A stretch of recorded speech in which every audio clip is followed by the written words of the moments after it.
What evidence do you have to prove that a contract is going to get done? Because all the evidence leads me to believe that we'll be here again watching Dak Prescott play under franchise tag. And then guess what after that franchise tag? Either you're telling me that Andy Dalton is the future and you're going to use him as a bridge quarterback until you can identify one, or you draft one of these young guys, you figure out a way to get them, you don't have to pay them a lot of money, and just in case Dak Prescott, who, by the way, has all the leverage, decides, I'm going to depart from Dallas and go play somewhere else. You know what you got? A succession plan. You know who else was killed for that? That doesn't look so bad now?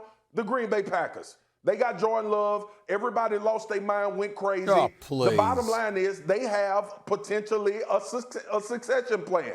Please, your team just signed Dwayne Haskins and Mason Rudolph is the backups. That's why Pittsburgh is in the situation they're in right now. I definitely don't like that. But in the same breath, don't talk to me about Jordan Love. You haven't seen him yet. Don't get me started on Matt LaFleur and what's going on in Green Bay. That's number one. Number two. They drafted him. They drafted him as a succession plan. I understand. We'll see whether or not there is a succession plan. We'll find out. We'll see. Secondly, and more importantly, here's the deal. Why are you talking about Big Ben Roethlisberger like that? I mean, 33 touchdowns, 10 interceptions, throw for 3,800 yards at 15 games. You talking like he a scrub or something like that. They don't have no offensive line, don't have any running game. All right, you put it all on him. I'm not saying that he's that dude anymore, but it ain't like the brother's a scrub. It ain't like he can't come in there next year and still do some things. You ain't got to be so disrespectful like that. What? What?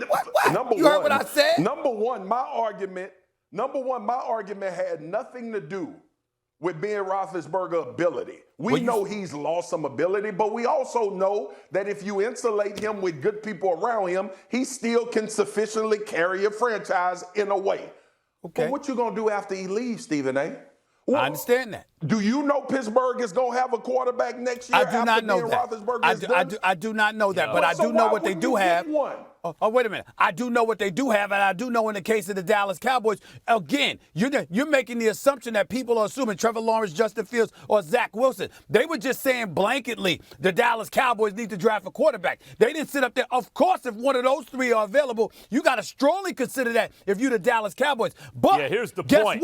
Guess what? My priority walking in, if I'm the Cowboys, I'm not thinking they're going to fall to 10. So if those three are not there at 10, then I need to prioritize elsewhere. I don't need to just grab a quarterback just to make sure I got a security blanket for Dak Prescott when I can get a Patrick Surtain or this kid Slater out of Northwestern as an offensive tackle or somebody else. I might need to go that route instead of just grabbing a quarterback just to make sure I got somebody that can throw a football because Dak Prescott's going to be gone.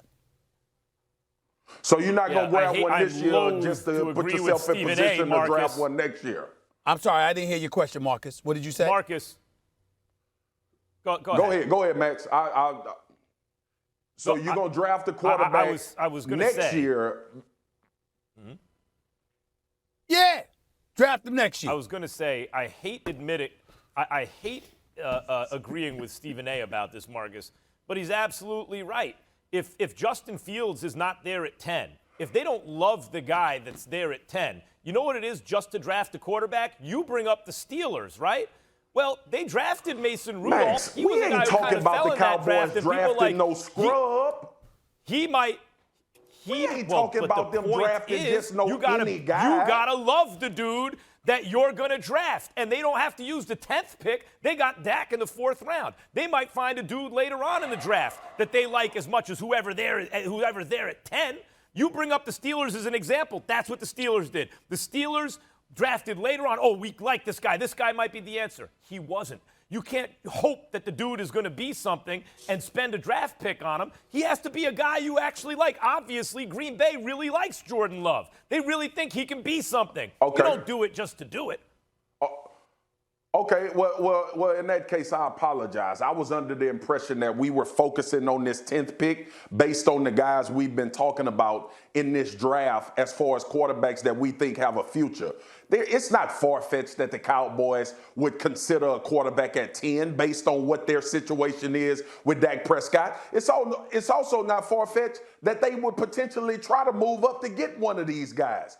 Why would that be so That's out of the ordinary when you got a quarterback you've been in negotiation with for 3 years that you may lose after this year? Why is that so far-fetched? Moving up is to that's a think different that story. they should draft a quarterback to move on in the future?